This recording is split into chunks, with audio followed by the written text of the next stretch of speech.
Hello, and welcome to my guide on Drunken Master tanking. Drunken Master is the tank spec for the Berserker class. I'll start this with a caveat that everything in this guide was recorded in closed beta 2, so if there's changes between that and release, that won't be reflected in the guide. This guide will have two parts. The first part, I'll go over all the skills available to you, of which there's quite a few and actually quite a lot of nuance in the skills, so even if you have some experience with the class, I'd recommend listening through this to see if there's anything you might have missed, because I know there are a lot of things I missed.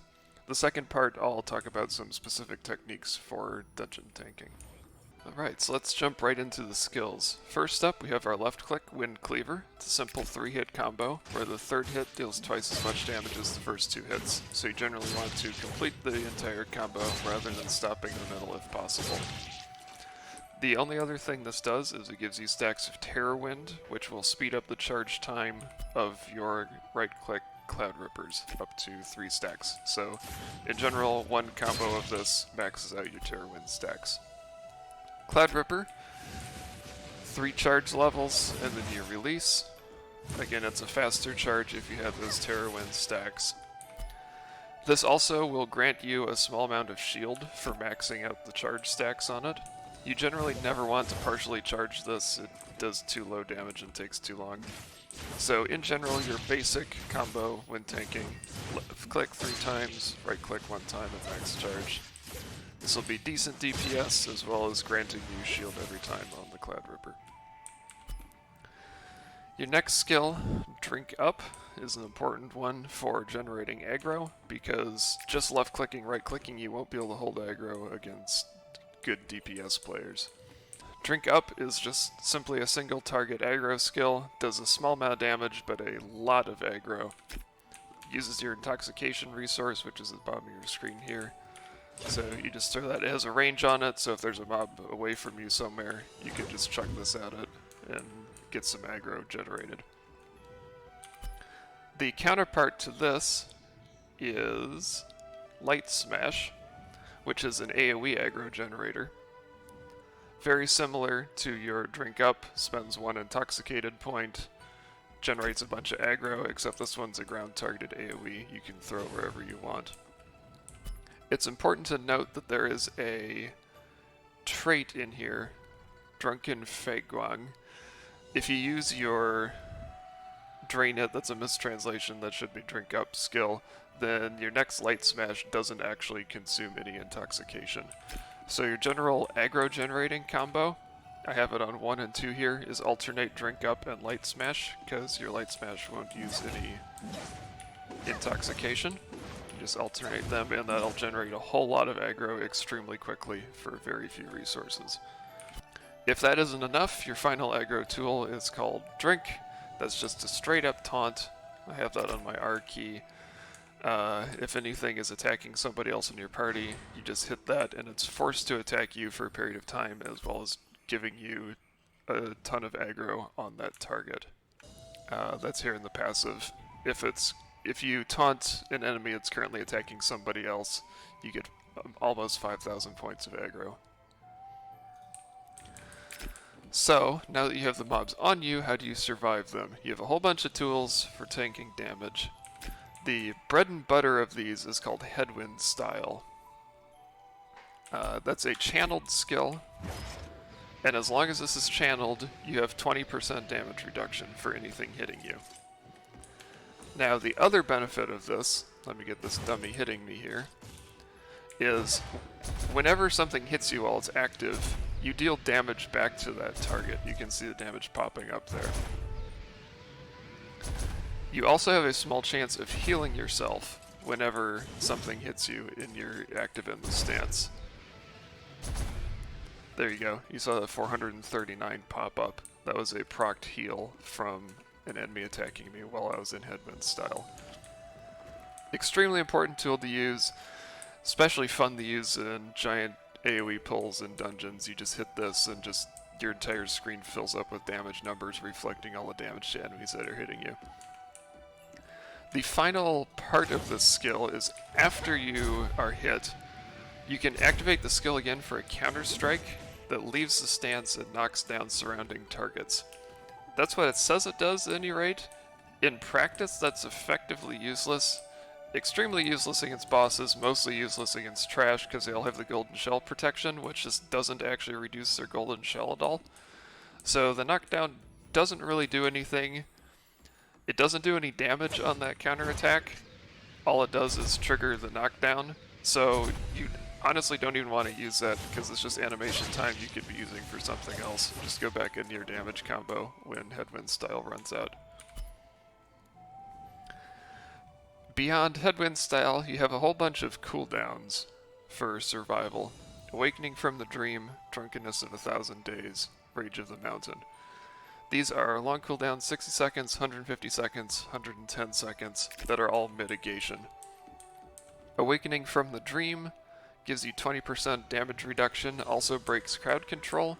Don't be afraid to use it if you're not crowd controlled though. In PvP, obviously you'll save it for crowd control, but why are you playing a tank class in PvP? In dungeons, you aren't often going to get stunned as a tank if you're playing correctly, because Headwind Style will make you immune to stuns that are incoming. So save this for when you're taking a lot of damage, you can pop it, use it for the 20% damage reduction. Drunkenness of 1,000 Days is your cheat death skill, 150 second cooldown. It's 40% damage reduction, but also it will one time save you from death and restore 3,000 HP. This can be automated. I have it on my hotbar, but I never actually press it because there's a glyph in here called Desire. If you're fatally injured while there's no cooldown, if it's off cooldown, then it'll be triggered automatically and its cooldown applies. So what this does is if you're losing HP, you haven't used Drunkenness of 1,000 Days, if you would die, it automatically activates Drunkenness of 1,000 Days, gives you that 3,000 point heal, and still gives you the 8 seconds of 40% damage reduction afterwards. So it's probably slightly more optimal to use this prior to dying, but I like to save it. Sometimes my healers will, use a big cooldown on me or something, and if I'm using damage reduction and they're using the heal, that's maybe not so optimal. So I'll just let this proc on its own. It'll save me from death, give me a whole nice chunk of damage reduction to allow the healers to heal me up after whatever just happened. Your final mitigation tool, Rage of the Mountain. Extremely useful in trash packs. You get a hefty shield, 15% of your max HP, and then you also have 40% damage reduction for 7 seconds. This also force taunts everything around you while it's active. So you can use it at the start of big trash pack pulls, I'd recommend. You can go around, gather up all the mobs using your AoE pull abilities, and just hit Rage of the Mountain. They'll all be forced to attack you during this time. You've got big damage reduction in the end. You activate the ability one more time, and it smashes all the mobs around you based on the damage that you took during the skill. Very useful. Long cooldown though, so you can't use it all the time. Alright, then you've got some utility actions. Leaf Attack is your interrupt. Standard thing, interrupt whatever the boss is doing. This can be used, but I would save it. Don't use this early in boss channels. See if your DPS are going to interrupt it first. If they aren't interrupting it, then use it just before the channel completes. The reason for this is DPS generally have a 15-second cooldown on their interrupts. You've got a 60-second cooldown on your interrupt.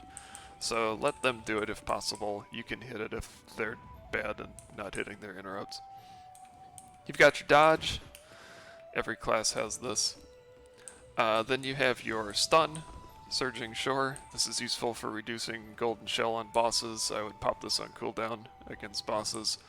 Also good against trash packs, just for getting those big stuns off and reducing the damage you're taking.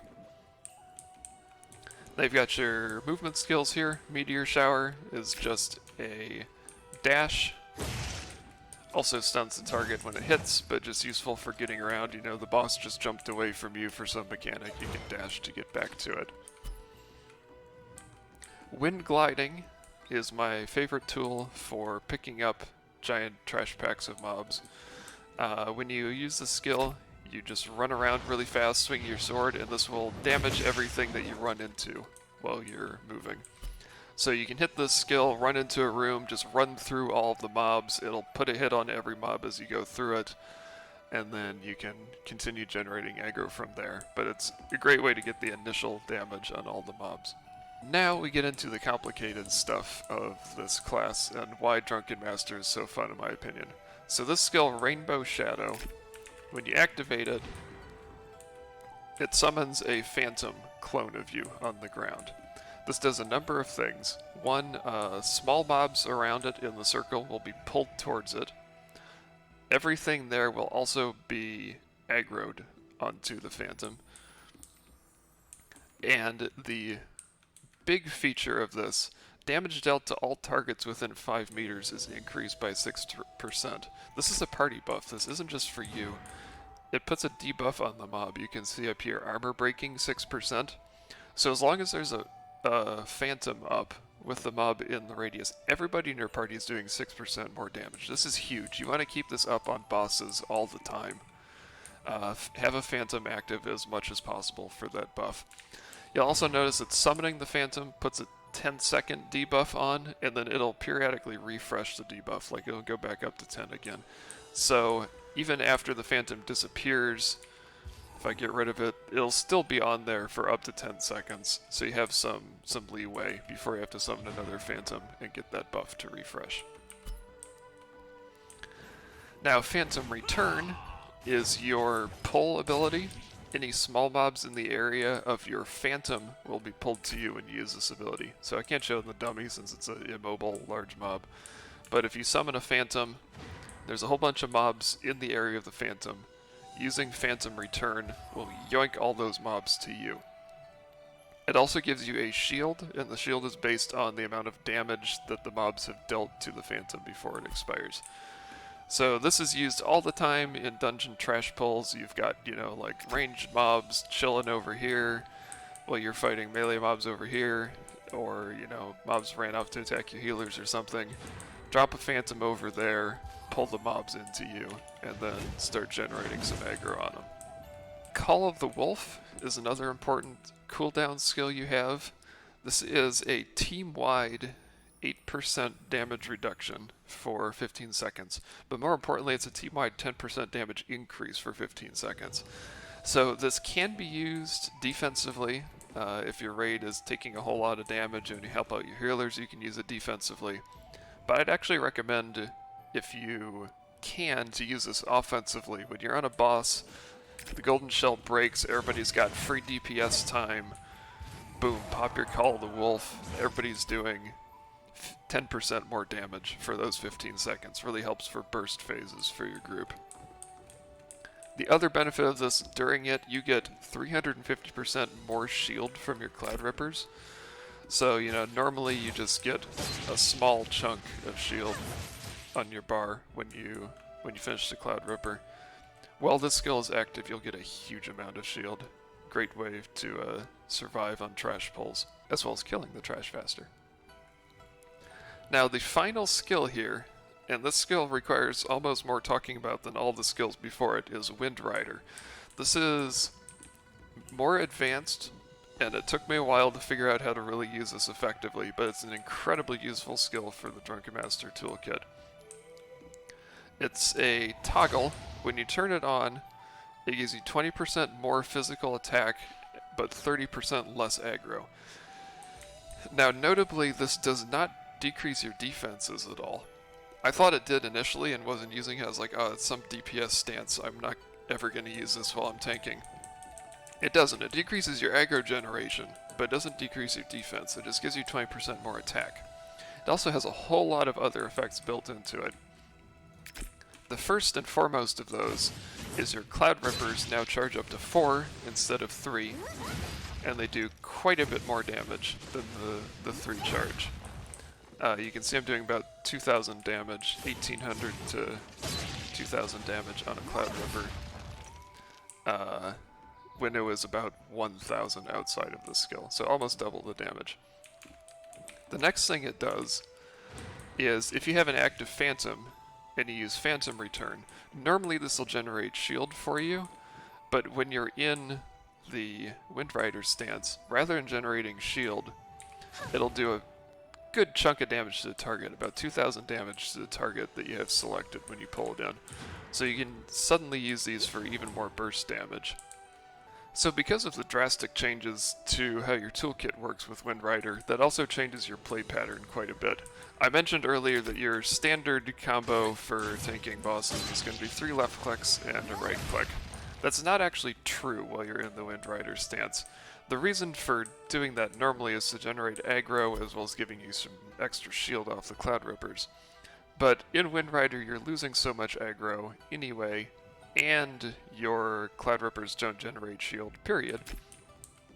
It's actually better to just spam out Cloud Rippers after each other and never left click. This is going to be higher DPS. You can see here if I'm just doing left click Cloud Rippers, it'll average out at about 600 DPS compared to the maybe 300 you're doing outside of this stance. And this is without phantoms. Remember to keep phantoms up all the time for more DPS, and you can phantom return them and immediately summon a new one to get the extra damage burst from your phantom returns.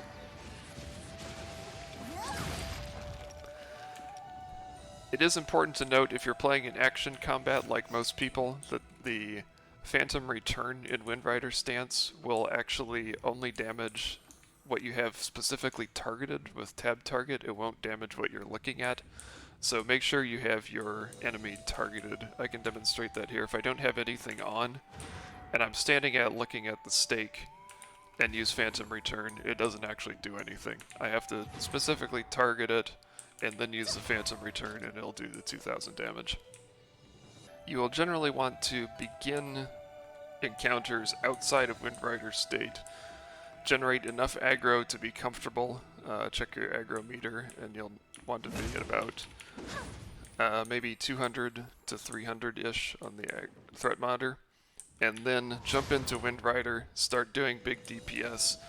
Monitor your threat, and if it starts getting closer to 100, then you jump back out of Windrider into your normal stance, generate a whole bunch of aggro again until you can go back into Windrider for more damage again.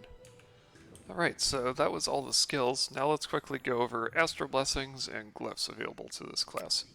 Your first category of Astral Blessing, take Getting Drunk, reduces by 3.5 seconds the time between gaining intoxication pips.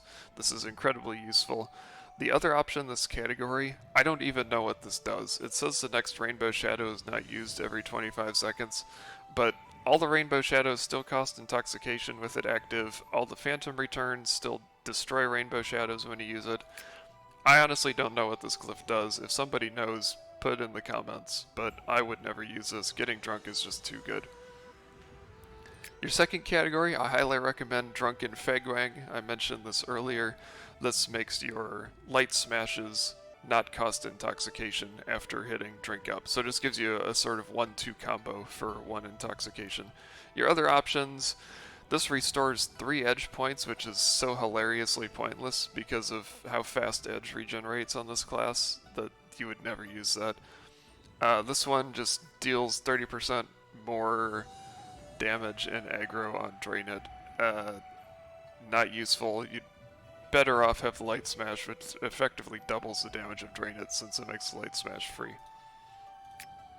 Cloud Front, 30% faster recharge speed of Cloud Rippers is basically mandatory. Cloud Ripper is your biggest source of threat generation, damage, everything else. You want to be able to use it faster.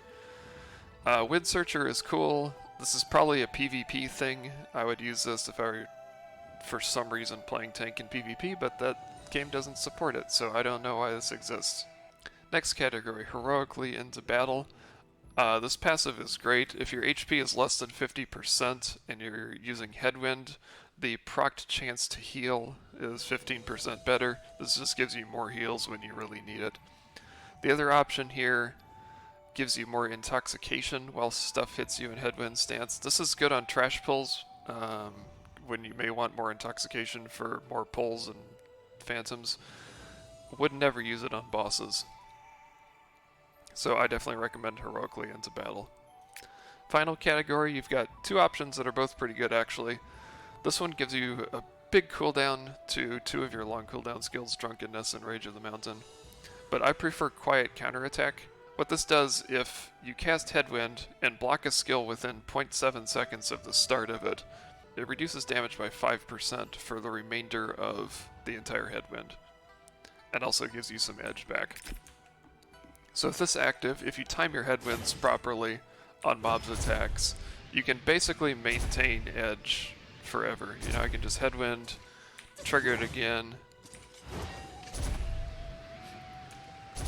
and my edge is, you know, practically regenerating as fast as I can use it on these Headwind styles. So you can just sit here parrying forever if you want to. You're only ever really going to do this on trash packs though, because against bosses you have better ways of doing damage and shed raining aggro. Now glyphs, you can see the ones I have active are Sea of Clouds, Sobering Up, Cloud Riding, and Desire. Desire, I mentioned earlier, is the automatic trigger of your cheat death ability, very useful to have. Sea of Clouds, I'm not sure what regeneration rate is. I'm not sure if it's intoxication or health regen. I haven't tested this, but honestly there's not much better glyphs, and either one of those is good, so I'll take it for big AoE pulls. Cloud Riding is mandatory, 2 points. Normally, without this, your edge regenerates, I think it's 5 points per tick, and this gives it 7 points per tick, so it's a huge amount more edge for using your Headwind style. Sobering Up is also really strong. It triggers when you go below 30% HP and gives you immunity to root and slowing effects, as well as faster move speed. This is just nice. Again, mostly a PvP trait, but in PvE it's good for kiting mobs. A lot of the time in trash packs you might getting smashed up, you're low HP, your healers are trying to keep up with you. It's nice to get that extra move speed to be able to just get out of the pack, let your healers have a slight chance to get your HP up while mobs are running into you. Other options here, Wind Return.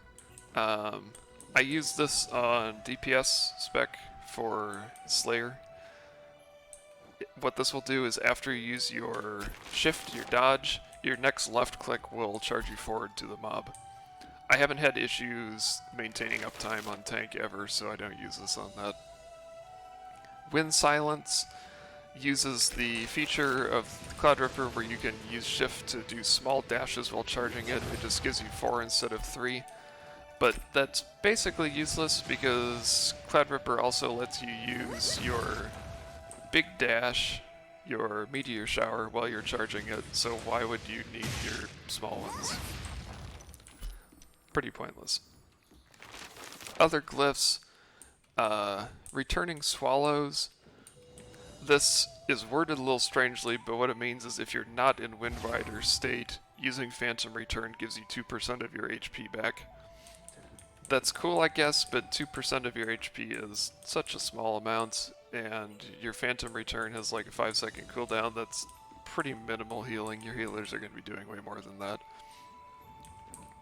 Drunken Master, I wouldn't ever take this skill. This only triggers if your phantoms get actually killed by enemies, and you are almost always using Phantom Return to kill your phantoms yourself rather than letting enemies kill them, so no need for this. Lying on a Green Hill, I expect this will have use in raids. Currently in the dungeons we have available, this doesn't do anything, but this ability, if a single hit would do more than 60% of your HP, it converts into damage over time. I expect this will let you cheese tank busters or raid one-shots or something like that in raids, so keep an eye on this. Know that it exists, but don't take it at this point in time. And finally, Numerous Drinks changes how Phantom Return works. Normally, if you have more than one Phantom active, it absorbs the one with the lowest HP. Activating this, which is a free passive, will absorb the most recently summoned one rather than the one with the lowest HP. So that's useful on trash packs. If you have one here giving you damage on the trash pack, you make another one because you want to pull some mobs in. If this one's being beat on under default state, you'll absorb this one. with the glyph active, you will absorb the farther away one and yoink the mobs to you. Personal preference thing, I don't use it. You could use it. See how you feel about it. Pretty much all the 0-point glyphs in this game are nice personal preference choices, so see what you think. Alright, so that concludes the breakdown of all the Drunken Master skills. I hope you learned something in there you didn't already know. I'm now going to jump into a dungeon run and talk about some of the specifics for how to optimally tank dungeons. Okay, so here we are in a dungeon. This is Chow Prison Normal, one of the 5 normal mode dungeons included in beta. We're going to start this dungeon off by using wind gliding to quickly hit some of the mobs, pick them up, and continue along using our drink up and light smash skills to go ahead and grab aggro on everything. As it runs into the room, we're going to spawn a phantom over on those guys on the far side and pull them in. Continue using aggro skills and then go into our headwind style defensive stance to start tanking more of that damage. Party's going to AoE everything down here, and I'm just going to do my best to maintain aggro while mitigating. It's super important in this game to keep everything as tightly packed as possible. A lot of the AoE skills have fairly small radius, so your most important job as a tank in trash pulls is simply to make sure that all the mobs are close together. Here's another trash pull with the same idea. Just using AoE to grab them, our dash to run forward and pick up more, and then as they all get into the same room, following me in, I'm gonna just use some pulls with the phantoms and just ensure that all the mobs are in one place as much as possible. Easy to AoE down. Keep in mind that your phantoms cannot pull large enemies, so a lot of the time you want to pull the small enemies to the large enemies. This is especially important in some dungeons where there are large ranged enemies. You want to make sure you're fighting the trash pull on top of them because there's no other way to get them in the pull. And once this is done, we're on to the first boss of this dungeon. Here we are at the boss. We're going to start off by just using our 1-2 aggro generating, drink up and light smash to generate a whole bunch of aggro. And then when he does the big targeted smash, headwind style, to make sure you're blocking that, mitigating the big tank damage. And resuming DPSing as much as possible. When you're taking a boss, always keep him pointing in a consistent direction. That makes life way easier for all your melee DPS. You don't want to be spinning him around because then they're going to get hit by frontal cleaves all the time. You'll see I also have this yellow mark on my head. That's common practice for raids to put a mark on the tank so it's easier to see where he is, so that your DPS can be on the other side of the boss. At this point, I have a comfortable aggro lead over my DPS, so I turn on my attack stance and start spamming out Cloud Rippers level 4 for more damage, while making sure to continue parrying his big attacks with headwind style. This boss doesn't have a whole lot of mechanics. He's putting an AoE ground puddle away from the raid that's baited on the farthest player away, and fortunately one of the ranged DPS knows what they're doing, so they're baiting that. Here we get the knockdown the boss, so I make sure to use Call of the Wolf for this DPS period, give my whole party 10% more damage, burn him down while he can't do anything to us. However, I make a mistake here. I'm not paying close enough attention to my aggro while this burst phase is happening. One of my DPS takes aggro briefly, so I drop out a stance, taunt it back, just to make sure I'm good to go. Here's the boss's other mechanic. When he reaches low HP, he starts spamming these AoE projectiles all around the arena. Best way to deal with that is just get away from him and dodge until that phase is over. You'll see two of the DPS didn't know about it or didn't react quick enough, so they're dead, but that's not really your fault. And I go back to where I was initially.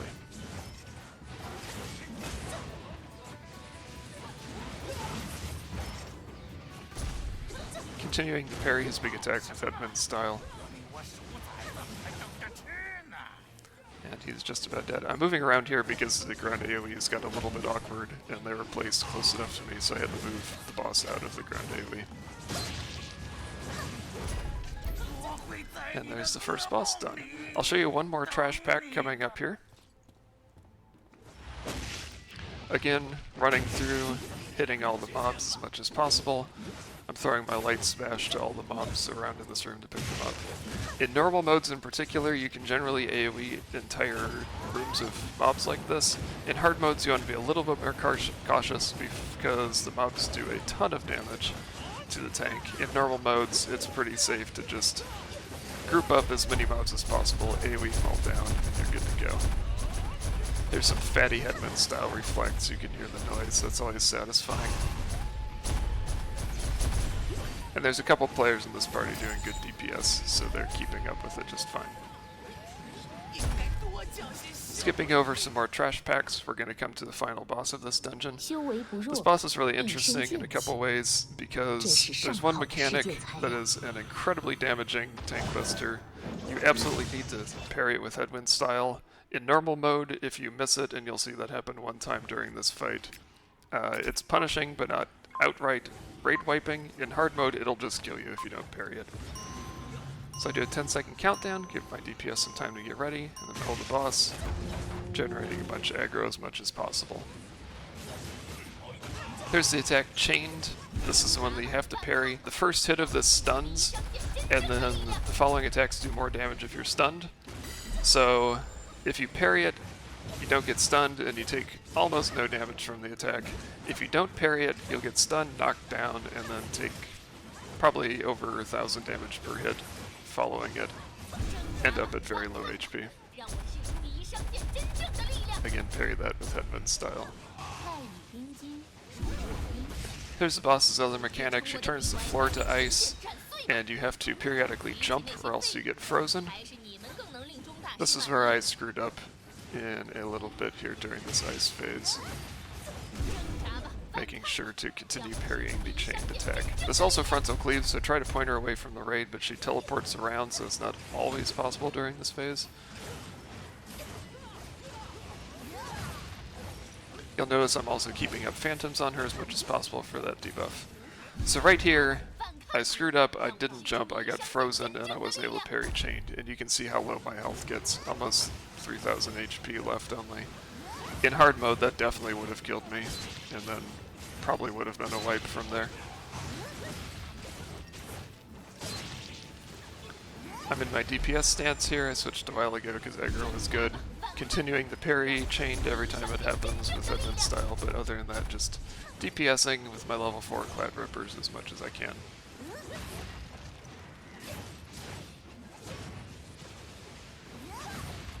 You know, the boss jumps here, I'm making sure to get up a new Phantom on her for that 6% damage increase.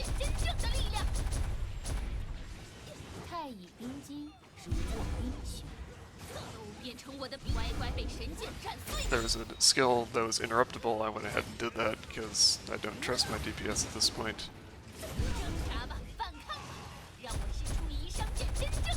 Another chained parry.